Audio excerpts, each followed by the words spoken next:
Today's lesson is about evaluating limits. We have a lot of ways to evaluate limits. We have direct substitution, factoring, rationalizing, complex fraction. Or after you learning derivatives, you will use L'Hopital rules to evaluate limits. Let's look at the number 1.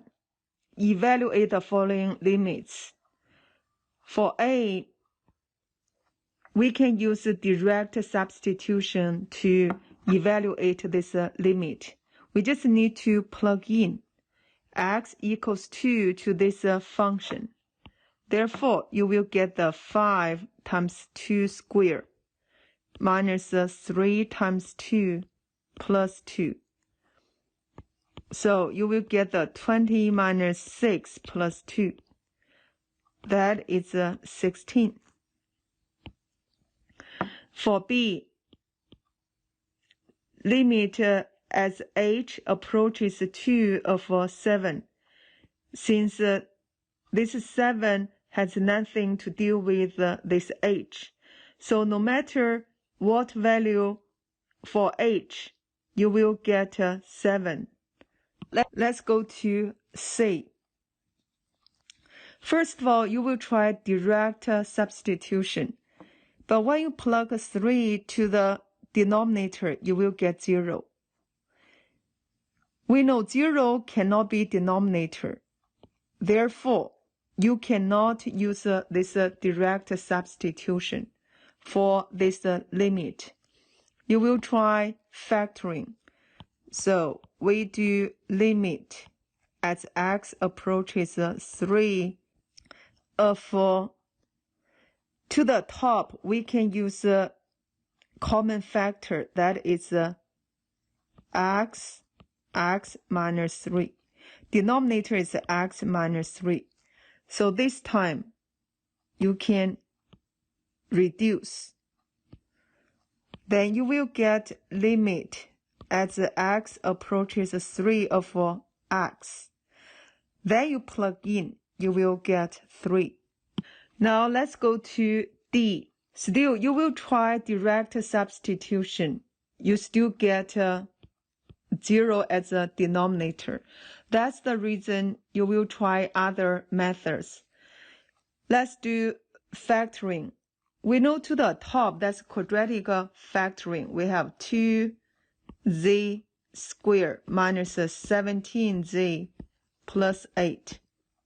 Try factoring. So we will use Ninja X. This is A, here's C, this one is B. So for Ninja X, we have the pattern like AC multiplication, here's B, then over A over A. We want to figure out this two number. Multiplication, you will get A times C. Adding, get B. 2 times 8 is 16. For B, that is negative 17.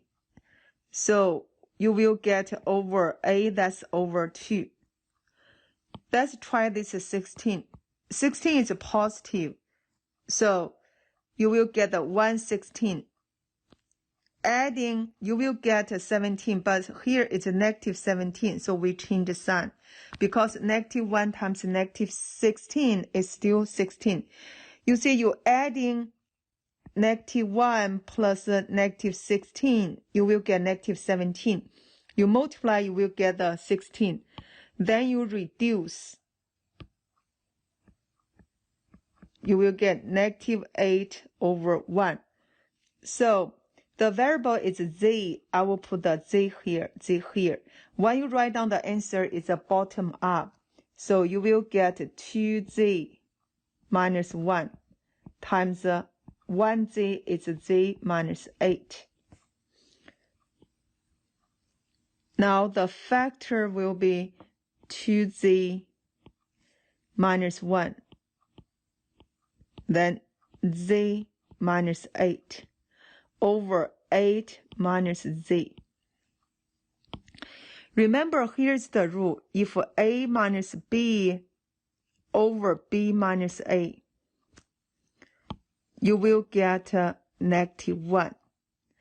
Because a minus b equals negative parentheses b minus a.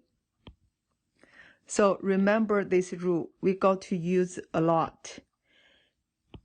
Reduce, you will get a -1. Yeah, let me write down the limit before this. That equals limit as z approaches 8. After reduce, you will get the limit as z approaches 8 of 2z minus 1. Then you plug in.